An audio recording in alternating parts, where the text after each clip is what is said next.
Depuis ce 31 janvier, le Royaume-Uni est officiellement sorti de l'Union européenne. À la veille de cet événement, le pays a multiplié les opérations séduction en Afrique. Plusieurs États ont d'ailleurs adhéré à l'offensive. Le Royaume-Uni a fait près de 50 ans au sein de l'Union européenne, une coopération qui a longtemps influencé ses rapports avec l'Afrique. L'Angleterre, c'est quand même, un empire colonial. La Grande-Bretagne connaissait déjà l'Afrique par le biais du Commonwealth. Ce qui change cette fois-ci, c'est en fait l'entrée des pays francophones. Si 27 contrats ont déjà été conclus à la veille de l'effectivité du Brexit, le détachement du Royaume-Uni ne sera pas pour autant forcément bénéfique pour l'Afrique, selon des observateurs, comparé au bloc de l'UE qui continue de coopérer avec le continent. Les échanges britanniques avec l'Afrique ne représentent que 2,5% contre 50% en tant que membre de l'UE. Dans l'Union européenne, chaque pays fait plus ou moins son business en fonction de ses intérêts et en fonction de son histoire. Le Brexit a été motivé à grande partie par le fait que les Anglais voulaient se débarrasser du carcan européen par rapport à toute législation et la réglementation. Moi, ma crainte aujourd'hui, les Anglais ayant cette liberté, n'ayant plus les contraintes liées à la législation européenne, donc on pourrait assister à une sorte de dumping à la chinoise. Cela demande, notamment pour les pays africains francophones, une certaine vigilance. Conscient des nombreux défis qui attendent le Brexit, le Premier ministre britannique Boris Johnson a plaidé pour que son pays devienne l'investisseur de choix des pays africains lors du sommet de Londres. L'Afrique est de plus en plus convoitée par les grandes puissances et la compétition sur le marché africain s'avère rude.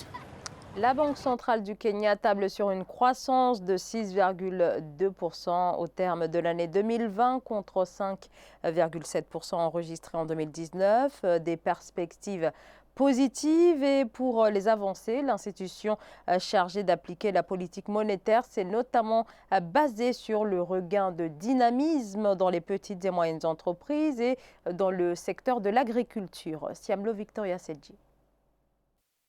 Après 5,7% de croissance en 2019, l'économie kenyane devrait encore s'élever à 6,2% en 2020, selon la Banque centrale du Kenya. L'institution indique qu'en 2019, l'exécutif a entrepris des actions qui continueront d'influencer positivement l'économie. Entre autres, la confiance des entreprises a été améliorée et la vigueur de la consommation privée a été vivement suscitée. La force du Kenya par rapport à la sous-région, c'est que le secteur privé est diversifié. Le gouvernement kenyan a beaucoup fait d'efforts en matière de restructuration et de libéralisation du secteur privé, notamment dans les secteurs touristiques, dans les secteurs des services. Malgré ces bonnes prévisions, la Banque centrale a cependant émis des craintes. La sortie effective de la Grande-Bretagne de l'Union européenne ou encore l'éclosion du coronavirus en Chine sont des menaces potentielles qui peuvent ralentir la croissance. Directement ou indirectement, il y aura une incidence reliée au Brexit parce que la Grande-Bretagne est l'un des plus grands partenaires du Kenya. En parlant du coronavirus, il y a des pertes de vies humaines. C'est vrai que ça aura des incidences indirectes, mais je ne pense pas qu'il est déjà